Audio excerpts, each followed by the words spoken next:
Hello. Thank you all so much for coming. Thank you to the Nantucket Literary Festival. This is actually my second time here. It was one of the first events I did for Song of Achilles, and I loved it. So I am really thrilled to be back. Thank you for such a warm welcome. I wanted to start off by reading just a very short passage, and then I'm going to talk a little bit about how I came to write the novel, and then I'm going to take questions. So in Greek mythology, Circe is most famous for her appearance in Homer's Odyssey, where she turns Odysseus's men into pigs.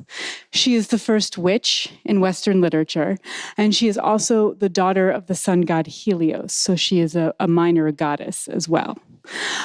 This passage I'm going to read to you comes from towards the middle of the novel, after Circe has already started turning men into pigs. And the he in this passage is Odysseus.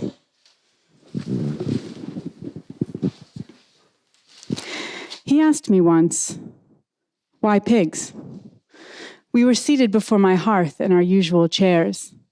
He liked the one draped in cowhide, with silver inlaid in its carvings. Sometimes he would rub the scrolling absently beneath his thumb. "Why not?" I said. He gave me a bare smile. "I mean it. I would like to know." I knew he meant it. He was not a pious man, but the seeking out of things hidden. This was his highest worship. There were answers in me. I felt them very deep as last year's bulbs growing fat.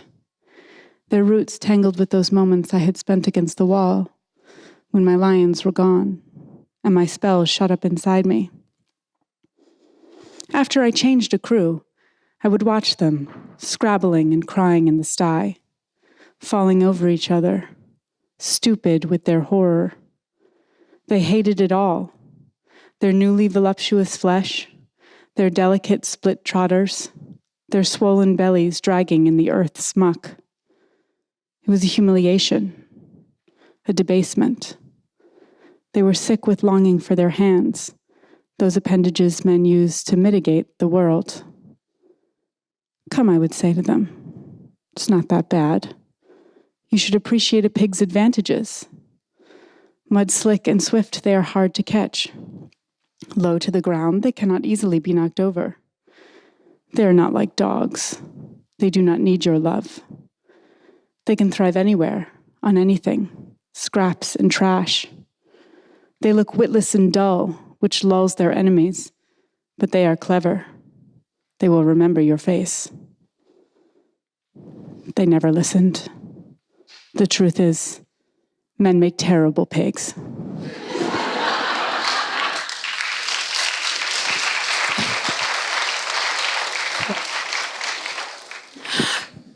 So my relationship to these myths goes back quite a long way into my childhood. My mother, who was a librarian, starting when I was around 5 and 6, started to read me pieces of the Iliad and the Odyssey as bedtime stories, which now she thinks makes her sound really inappropriate.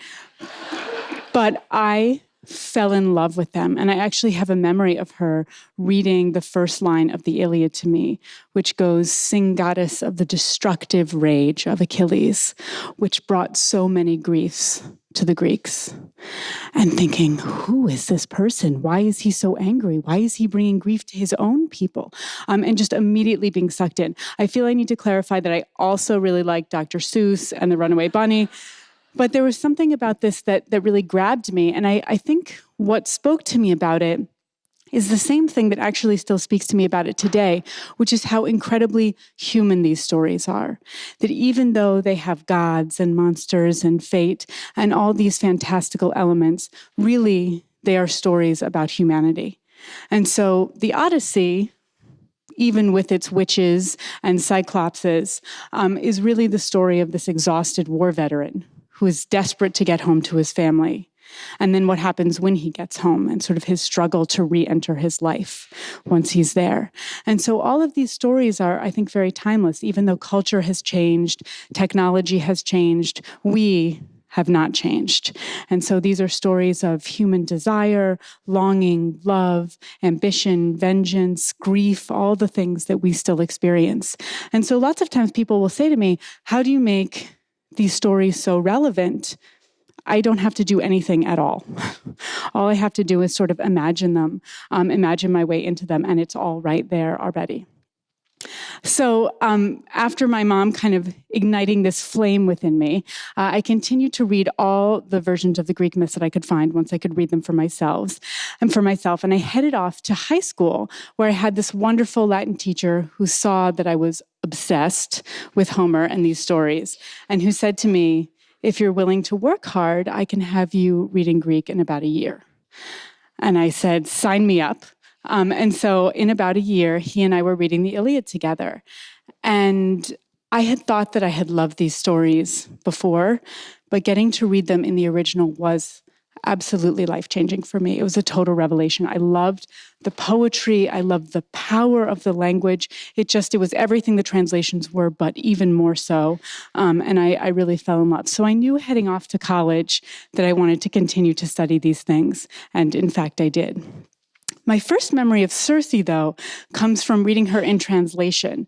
When I was 13, the school I was at, everybody read the Odyssey in 8th grade. And I was really excited because even though I'd read all these versions of the myths and my mom had read them to me, this was the first time that I had my own copy of the Odyssey that I could highlight and write in the margins. I felt very grown up. And I was particularly excited about the Circe episode because I had heard that there was this witch who turned men into pigs. There are not too many female characters like that in Greek mythology.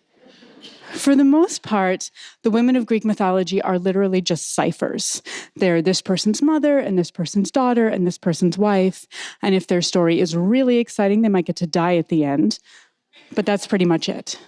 There are a couple of these big villains, like Medea, Clytemnestra. Sometimes Antigone even gets put in that category.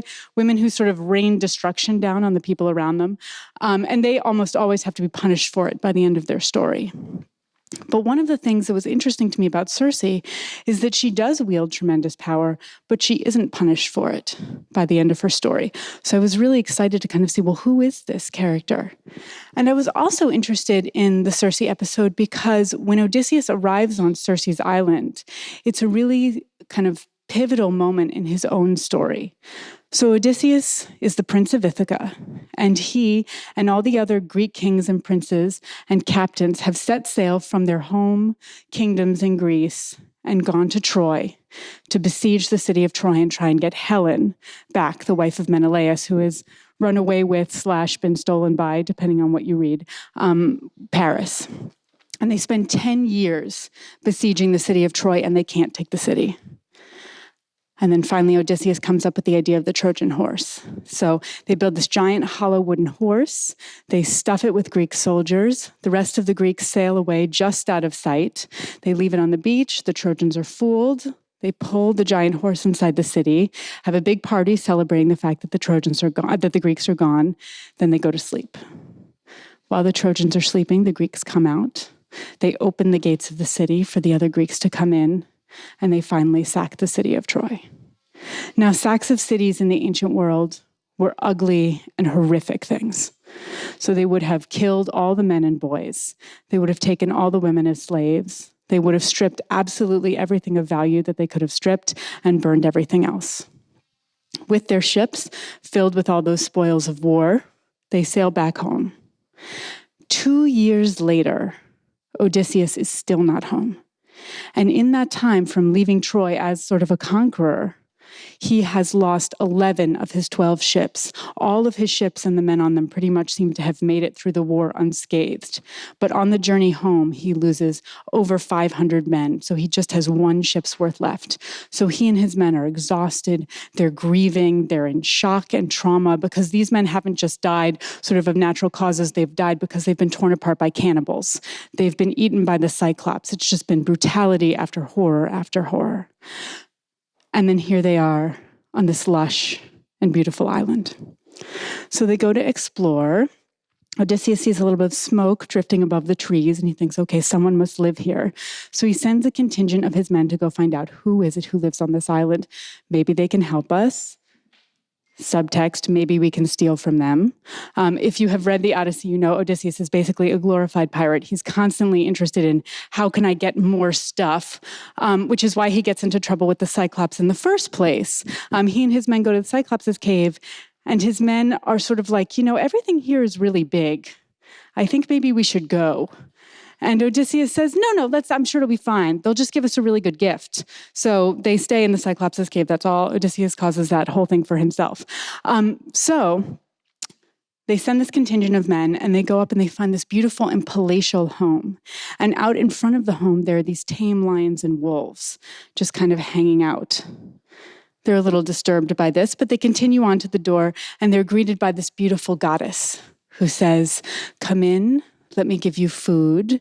Let me give you wine." Turns out she's drugged the wine, and as soon as they consume it, she casts her magical spell, turns them into pigs, and drives them out to her pigsty. One of Odysseus' men has held back. I guess the lions tipped him off, and he's been watching this, and he goes running down to tell Odysseus, there's a witch, and she's turned them all into pigs. So Odysseus now has to go confront this witch. And on his way to go confront her, he's stopped by Hermes, who's the great god of travelers, the great trickster god, and also an ancestor of Odysseus's. And Hermes says, this witch Circe, she's actually quite a powerful witch. So I'm going to give you this herb that will make you immune to her spells. So with the antidote, Odysseus goes to confront Circe. And this was the moment as a young person that I was so excited for. I was really on the edge of my seat. I was thinking, okay, this is going to be a great scene. He's smart and complicated. She's smart and complicated. There's going to be like a battle of wits. We're going to have this, finally there's a woman who can stand up to Odysseus. But what actually happens in the Odyssey in that moment is that she tries to turn him into a pig. It doesn't work. He pulls his sword on her and threatens her. And she screams and falls to her knees and begs for mercy and invites him into her bed in one speech. And I was really mad, honestly. That was my reaction.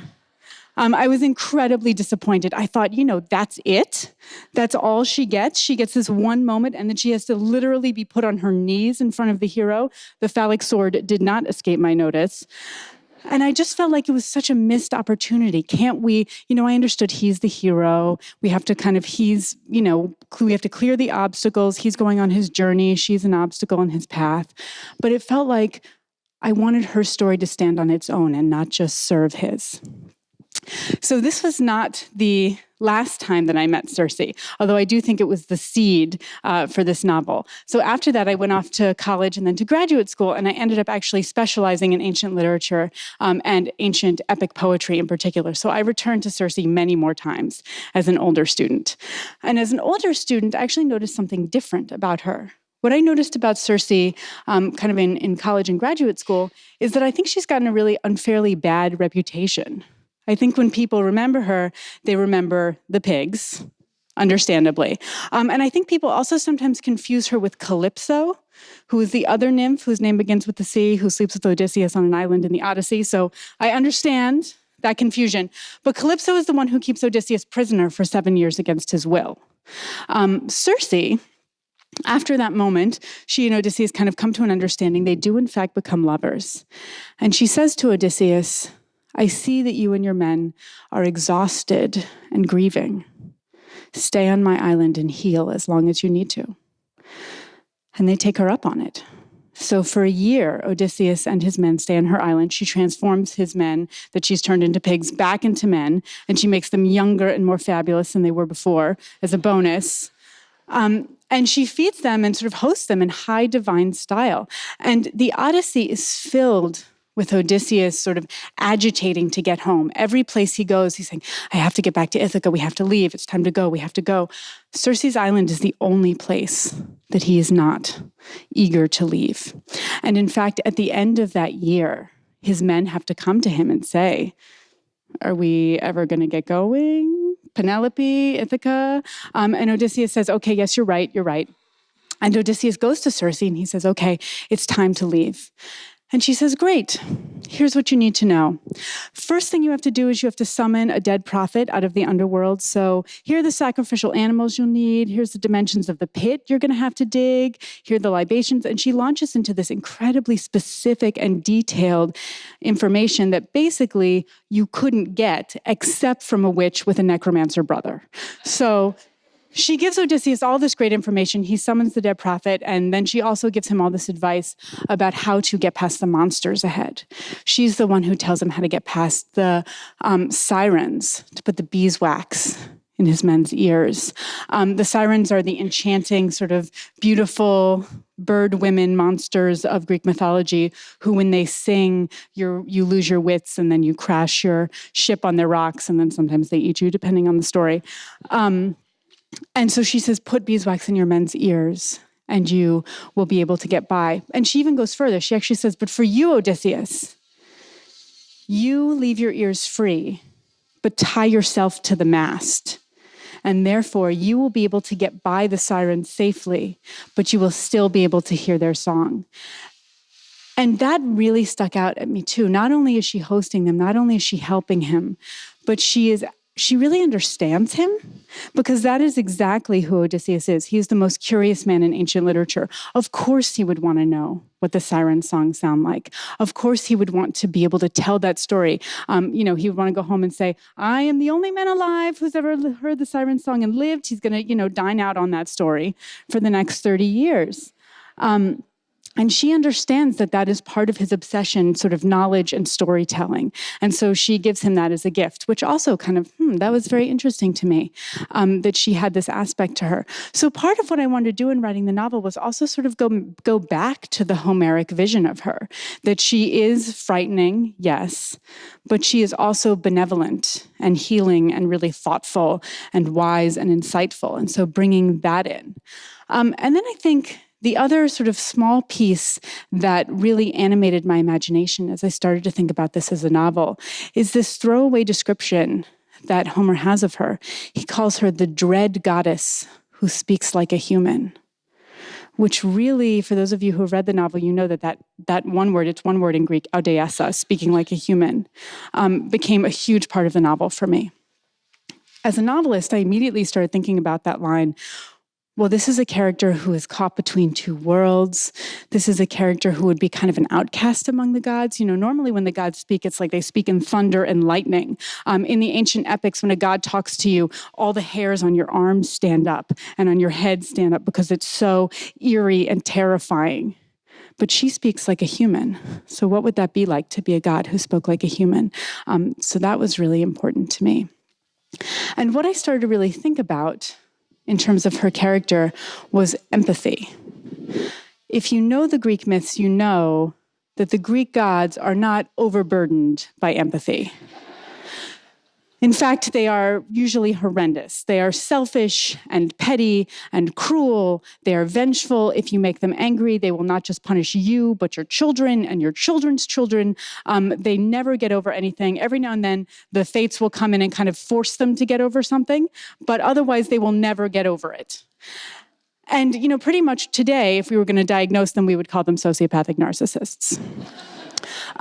But Circe is clearly not like that. She is very aware of Odysseus in the Odyssey. And so I wanted to kind of think about what would it be like to be a god who was born with the ability to feel empathy. So that was something that I was thinking about as I was thinking about Circe's story. I was also thinking about her witchcraft. And so I did a lot of research into sort of what it meant to be a witch in literary terms and different portraits of witches over the centuries. There are a lot of different varieties of witches. There's kind of the classic Macbeth, hag type of witch, with the disgusting ingredients and the disgusting spells.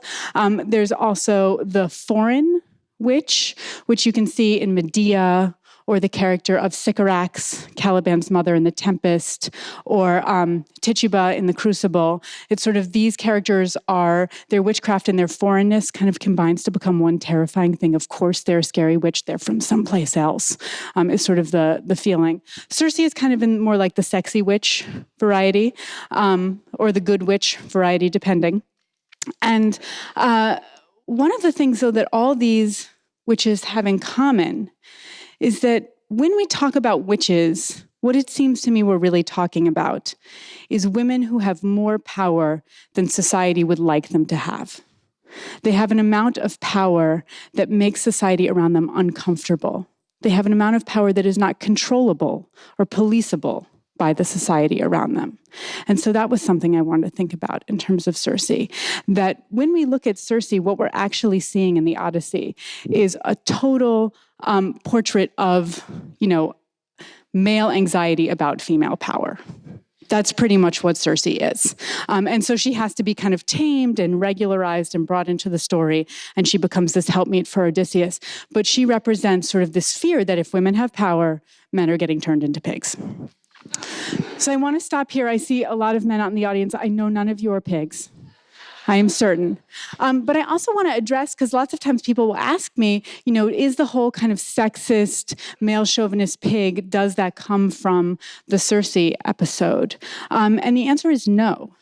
That actually, that sort of comes more out of the Judeo-Christian idea of pigs as being unclean animals. And so pigs are bad, therefore, and men are bad, therefore men are pigs. But in Homeric and sort of Greco-Roman, in that mindset, pigs are actually sacrificial animals. They're sacred animals. Often, particularly, they're sacred to goddesses. And so what Circe is doing to the men in that scene in the Odyssey is actually much more mysterious than just this straight transformation. And so I wanted to kind of honor that as I was thinking about it. So it's a much more complicated gesture that she's making in that moment. And so that was something that I worked with as well. The last thing that I want to talk a little bit about in terms of Circe is just the role of Odysseus in the story. So part of what I wanted to do, because this was definitely a feminist project from the beginning, and is that just as she is a cameo in Odysseus' story, and she appears sort of, in 2+ books of the Odyssey, Odysseus shows up, has his interaction with her, and then he sails off, and she's not really mentioned again, is I really wanted to flip that. I wanted to make this her story, and I wanted to make him the cameo. So he is actually in 2+ chapters of the novel, and I held him to that. Odysseus tends to expand to fill all available space. And so I really wanted this to be Circe's story and to sort of explore who she is before Odysseus arrives and what happens to her after. And I wanted to answer one of what I think is the most, astonishing omissions in the Odyssey, which is, why is Circe turning men into pigs? Odysseus, the most curious man in literature, doesn't ask her, and Homer doesn't tell us. So that was very interesting to me. And it's just sort of presented in the Odyssey and in later interpretations of it as if women, they're evil. They do that. But I think that's a really boring answer, as well as being a really sexist answer. And so I was interested in, how do we come to this place? That's a pretty extreme thing to do, to turn men into pigs. Why? Why is Circe doing that? And this is one of the things that I have always done when I'm looking at myths, is that myths, I think, and Homer in particular, do not give us psychology. I think they suggest psychology, but we're never getting kind of the Hamlet soliloquy of a character in mythology. And so part of what I wanted to do with Circe was answer those questions. How did she come to be on this island? How did she come to have this really extraordinary power? She's born a nymph, this goddess who has almost no power at all. In the mythology, nymphs are the ones who are being assaulted, they're being raped, they're being given husbands they don't want to marry, they are pawns or they are prey. And here is Circe, with lions and wolves as pets, living this independent, pig-taming life. In the Odyssey, how do we get to that point? And how does she start doing this thing? So I was always thinking about the psychology with her. How did this come to be? Why is she doing this? And as part of that, I wanted to do kind of a deep dive into her mythological history. And as it turns out, Circe has this whole mythological history that has absolutely nothing to do with Odysseus. I mentioned she's the daughter of the sun god Helios. She is also the aunt of Medea, the other great witch in ancient literature, the aunt of the Minotaur. Her sister is the Minotaur's mother. And that was another kind of side character. The benefit of getting to write from so many women's perspectives is that Circe then gets to have interactions with a lot of women who are normally kind of kept behind the scenes in epic. And Pasiphae, Circe's sister, I cannot believe there's not already an HBO miniseries about her. Very intense person. I think you would have to be the mother of the Minotaur. And so getting to explore these sort of connections, she's connected to the Jason and the Argonauts myth. She's connected to the Theseus and the Minotaur myth. Her cousin is Prometheus, the god who brings fire and civilization to mankind. And she's basically related to this whole host of other divinities as well. So she has all these kind of things that are going on with her that have nothing to do with Odysseus at all. And I wanted to keep the focus on all of that. There's a lot more I could say about Greek myth or Circe, Odysseus, all of that. But I wanted to pause and make sure I'm actually talking about what you want to hear about. So I'm going to pause for questions. Yes.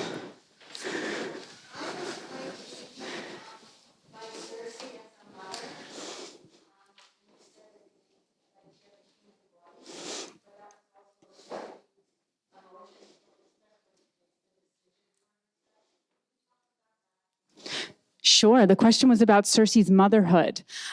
So one of the things about ancient epic is that it is very male-oriented. The people who were telling the stories were male, the protagonists of the stories were male, and the concerns of epic themselves were male. So it was going to be, and these are traditionally male things. So it would have been, patrimony, inheritance, vengeance, warfare, all these sort of traditionally male spheres. There is no diaper changing in the Odyssey or the Iliad. And what is interesting is that all these things that sort of have to do with the women's sphere are pushed aside because they're considered not important enough for epic.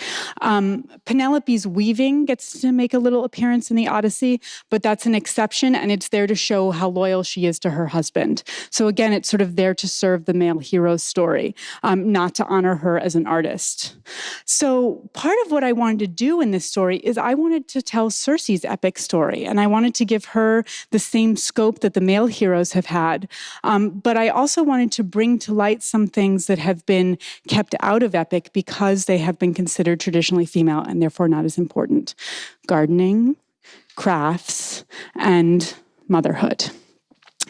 Circe is a mother, and it's kind of shocking to me, actually, that there isn't more motherhood and parenting and birth scenes in epic, because if you think about it, those are actually some of the most epic things out there.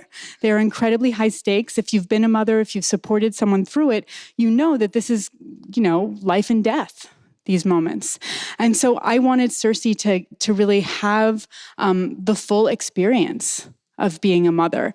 I wanted there to be birth scenes in the novel. I wanted to have her struggle with her parenthood, that it's hard, even if you're a goddess, to be a parent.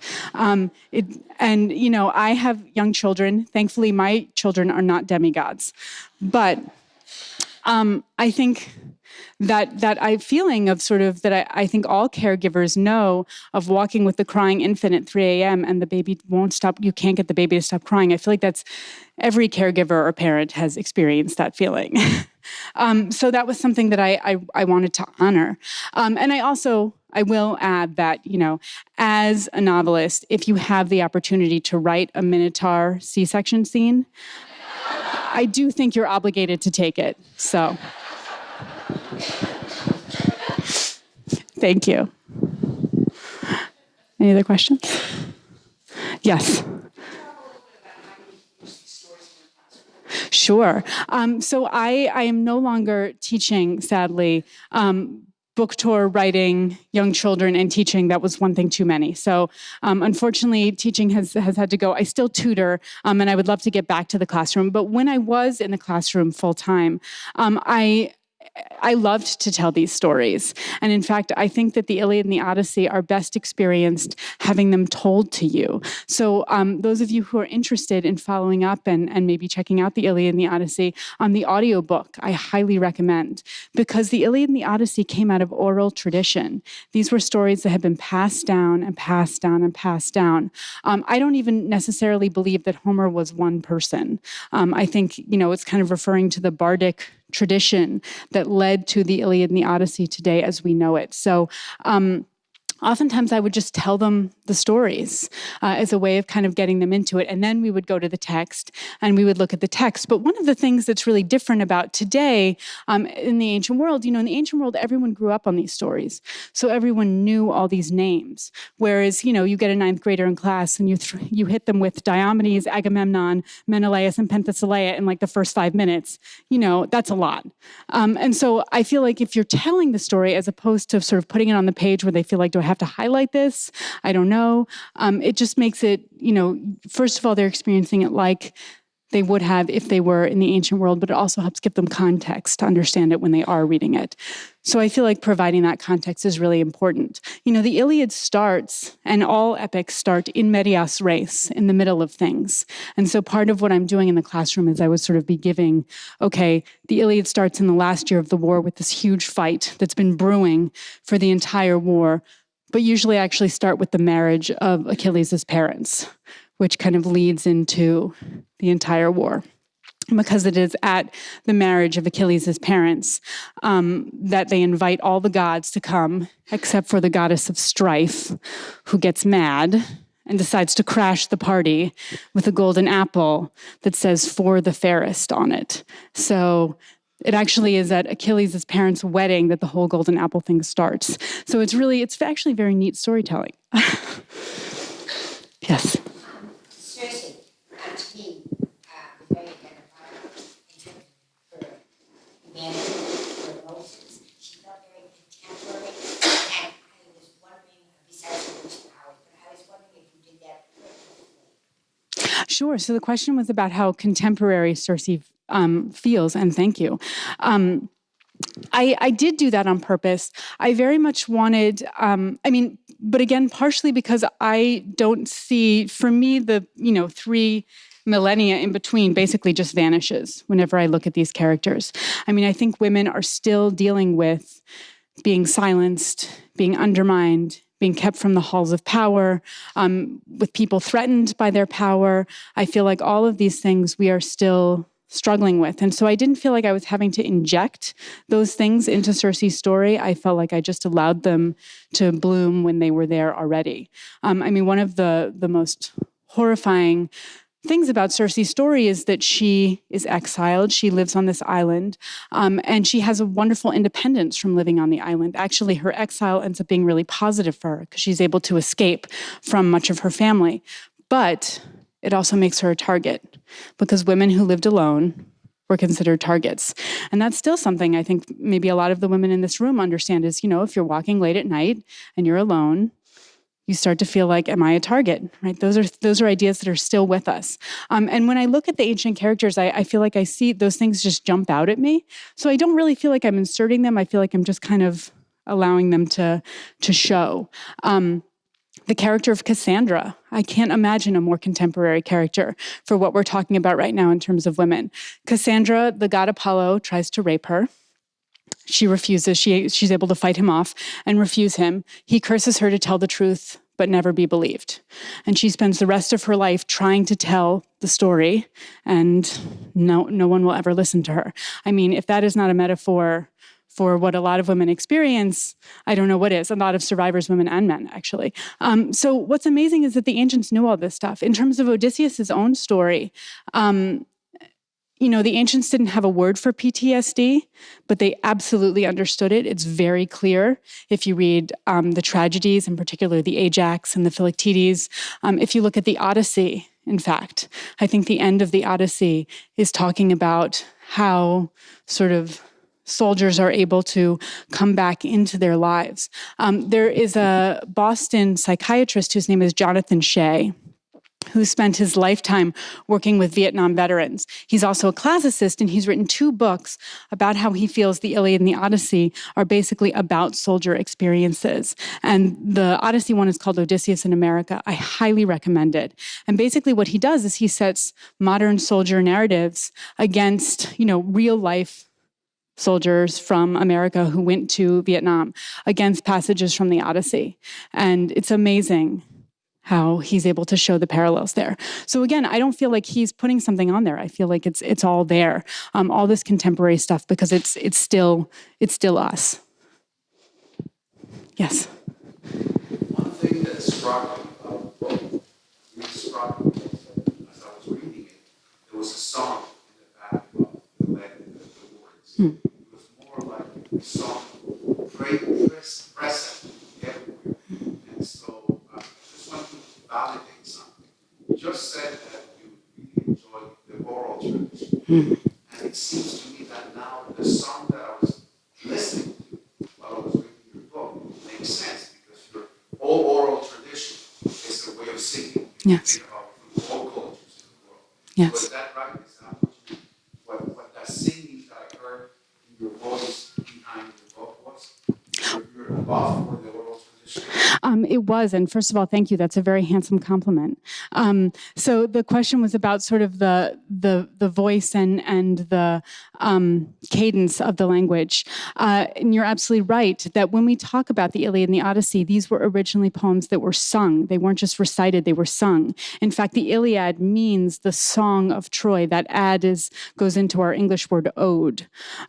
So they were songs, and when I write, I do a lot of reading aloud because I really want the books, because they're coming out of the Homeric tradition, to have kind of an oral presence and to have some of that. So yes, it was on purpose, and thank you. Hello. Related to what you were saying about soldiers, and I'm interested to hear kind of how you come to think about hope. This book and these stories of terrible things happen, and you continue to have the fortitude to try to get home or do something about it. And I wonder if the ancient world informs your thinking about that. Sure. So the question was about hope. I do think that I believe very strongly in hope. I'm not sure that the ancient texts are always so hopeful, since they usually end with a pretty high body count.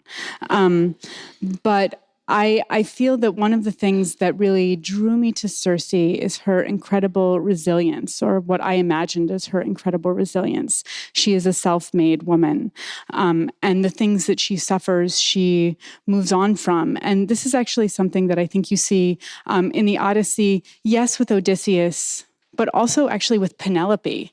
Penelope, his wife, who is staying home and holding things together for 20 years under constant siege from the suitors. And yet she keeps going. She keeps taking care of the house. She keeps doing her best to fend off the suitors. She is a survivor. And so I wanted to look at sort of all these characters who are survivors, and how you keep going, and how you kind of transform yourself. One of the characters that I found really interesting actually was Odysseus' son, Telemachus. I have always thought it would be very difficult to be Odysseus' son. And as I was looking at sort of all the women in the story who are being constricted by the society, I also wanted to look at the men in the story who are being constricted by the same narrow society. And one of these characters was Odysseus' son, Telemachus.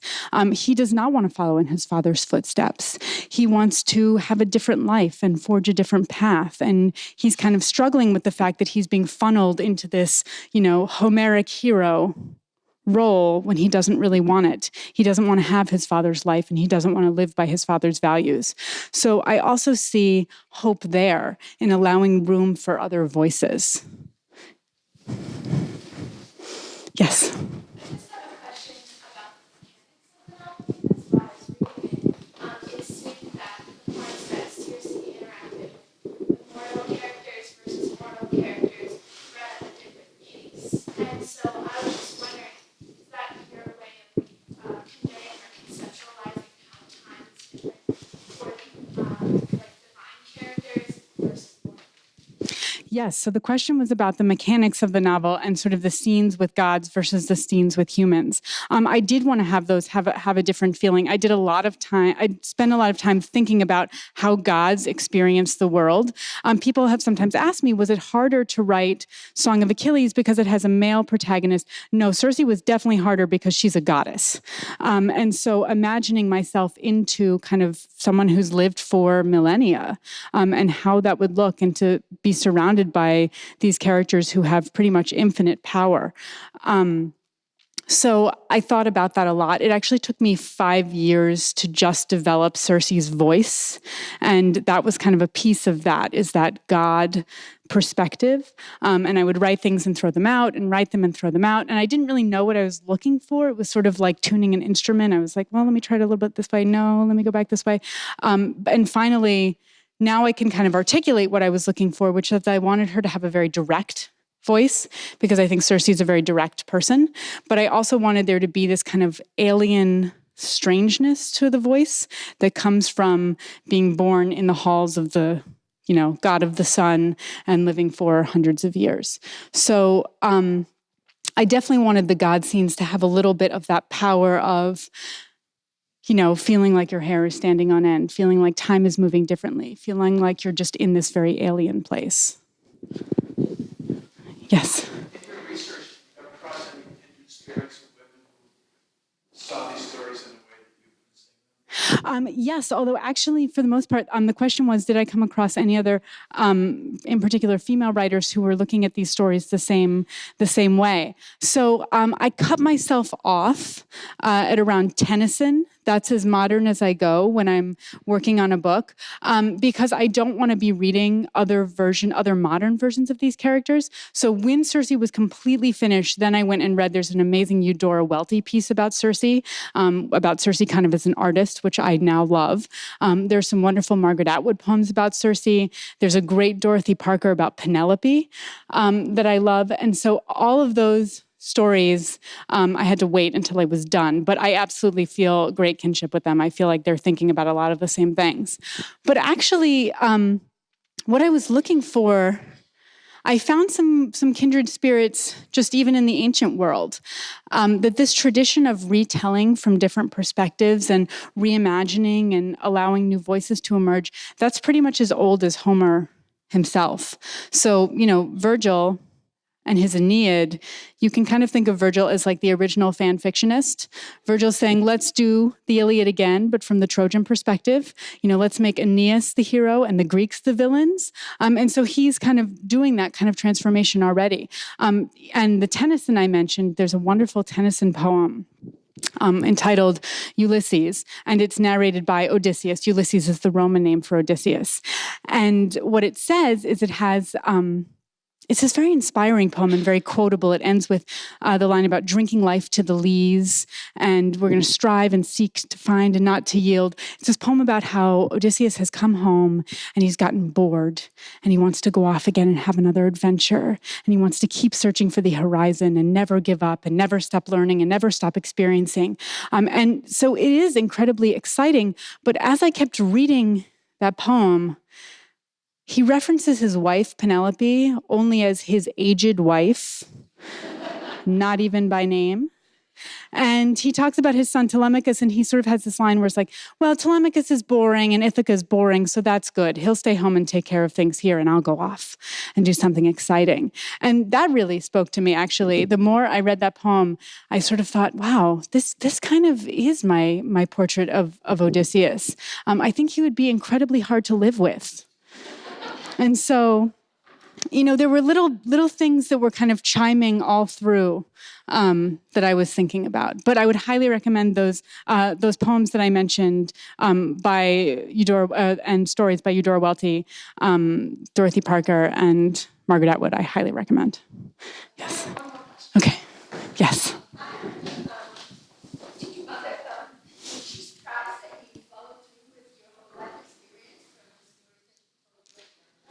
I think my mother, so the question was my mother surprised? I think she would say that she was completely shocked.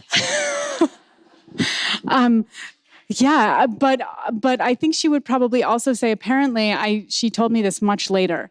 Apparently, I had a second grade teacher who took my mother aside, and they were like, well, she's really quiet and she's a little strange, but as long as she can write, she'll be okay. So that teacher nailed it. I don't know. Thank you.